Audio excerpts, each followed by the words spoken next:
Hey guys, Steven here, and welcome to part 2 of my U-Bass Blues course. If you saw part 1, you learned how to play a root note bass line through the 12-bar blues. That means you know what the 12-bar blues is and what it means, and you know your starting points to build some patterns off of that. So today we're going to make a slightly more complex bass line by adding a pattern to the 12-bar blues like this.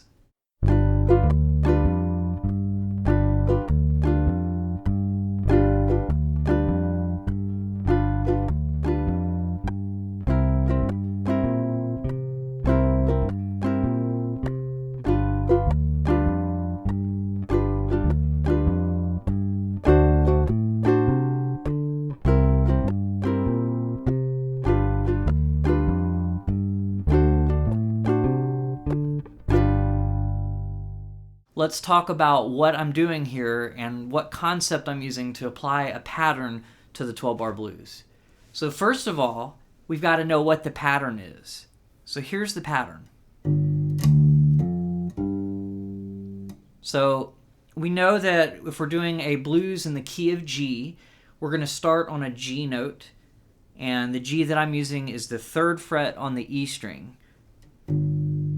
Then the next note we're going to play is the 5th fret on the A string. Then we're going to play the 3rd fret on the D string. And then we're going to play the 5th fret on the D string.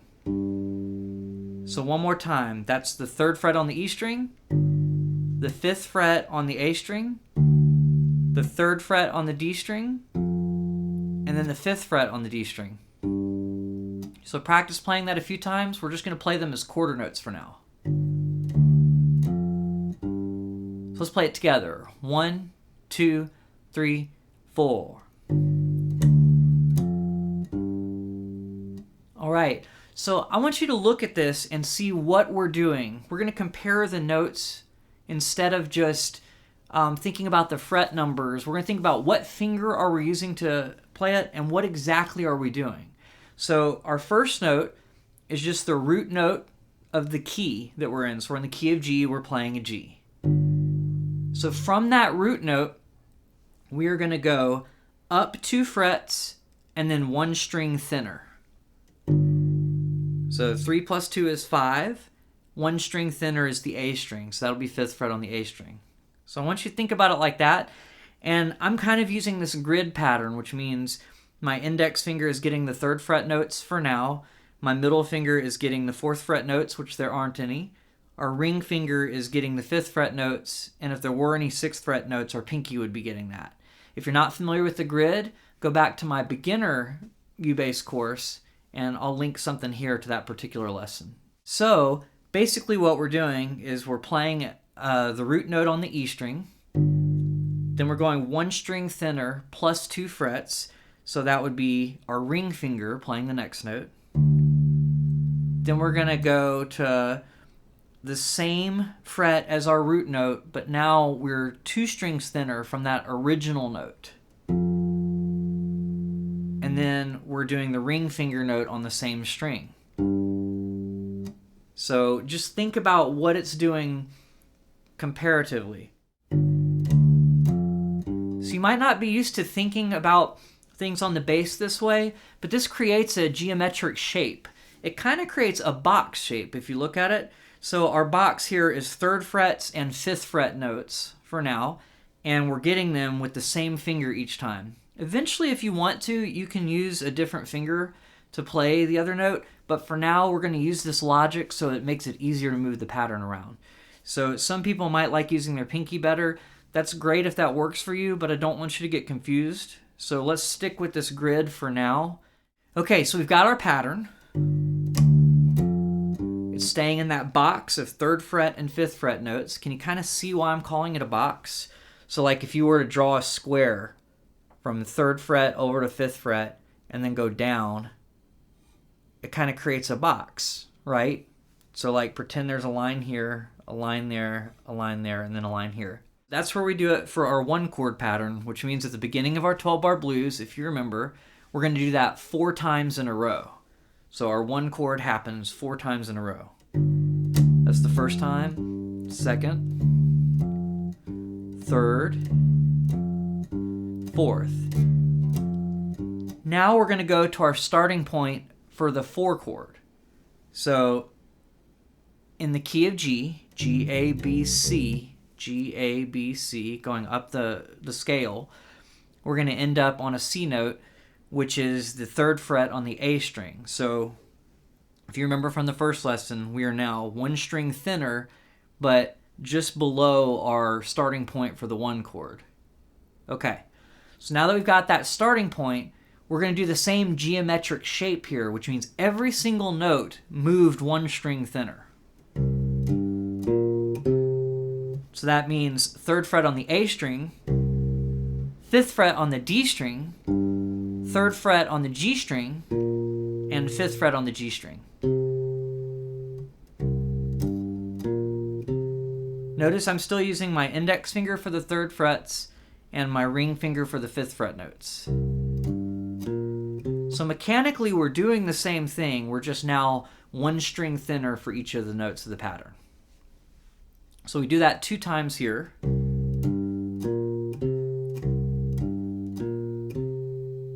And then we go back to our 1 chord, if you remember the 12-bar blues. And we're going to do that 2 times as well.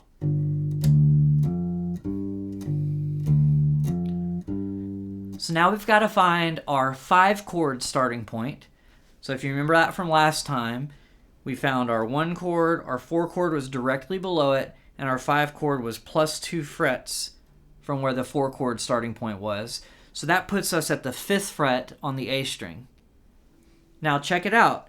I'm using my index finger there. So we moved out of the grid that we were in. Now we're in the grid where we're playing 5th fret notes with our index finger and 7th fret notes with our ring finger. So the pattern now becomes, that'll be the 5th fret on the A string, the 7th fret on the D string, the 5th fret on the G string, and the 7th fret on the G string. And if you play those notes using the index finger and the ring finger, you'll realize that mechanically you're doing the same thing. It's the same shape as we were doing before, we just moved our hand. So hopefully that makes sense, because that's the idea with the 12-bar blues, is you want to have a pattern and move it to these starting points. So it's a geometric shape that we're moving around, and that's kind of the basis for a lot of different songs in the blues.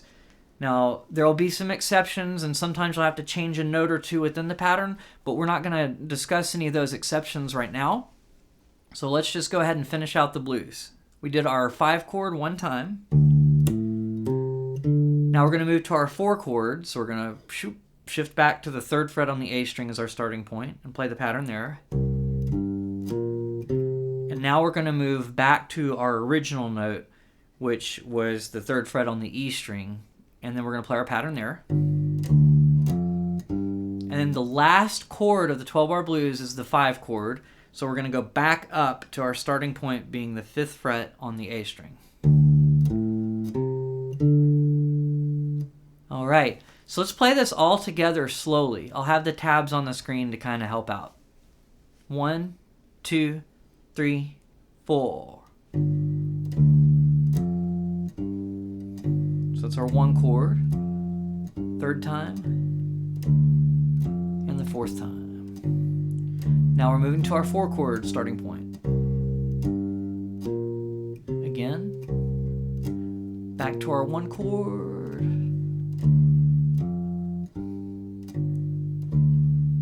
to the 5 chord,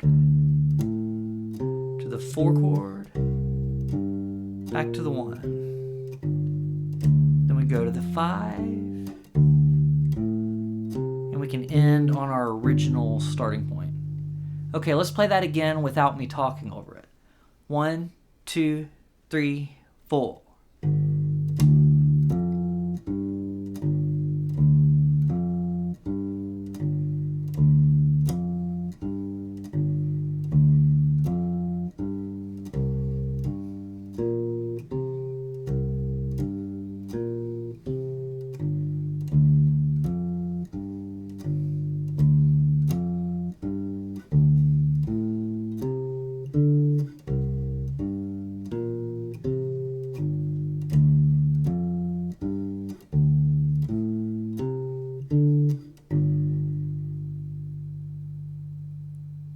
right, so hopefully you got through that. If it's a little difficult, just take your time with it.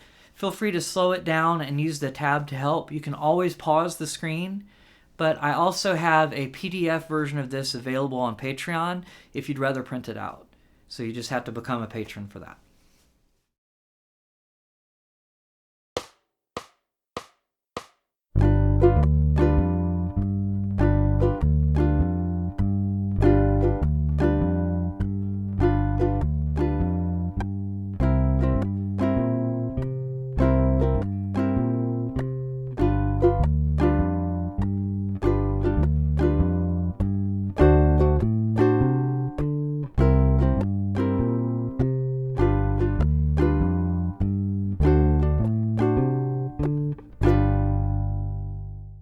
All right, guys, so now I just want to briefly talk about what you can do with this. Congratulations on learning a pattern-based blues in the key of G. This works for a lot of different songs. If someone says it's got kind of a shuffle or a swing feel, you can kind of get away with that, although you may want to double every note to make it have that shuffle feel. Long, short, long, short, long, short, long, short. So you could do 2 of each note with that kind of rhythm, and then that would be a shuffle feel. But we could also do this in a different key. So if you know your notes on the neck, if somebody said to play this in the key of A, we could start on the 5th fret of the E string and call that our 1 chord. So that's an A note. Then the 4 chords directly below it on the A string, just 1 string thinner, and then go 2 frets up from that, and you find the starting place for our 5 chord. So knowing that, let's see if we can piece it together using the mechanics that we know of this pattern and play this pattern that we just learned for this lesson in the new key of A. 1, 2, 3, 4.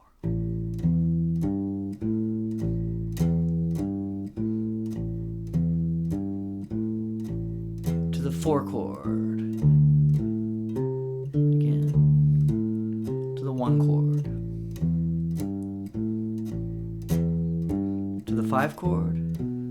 4 chord. To the 1 chord. To the 5 chord. So now you've got a way to play a blues line in any key as long as you're starting on the E string. You can use this pattern. Thank you guys so much for watching. I hope you learned something today, and please let me know in the comments below if you have any questions, and I will see you guys next time.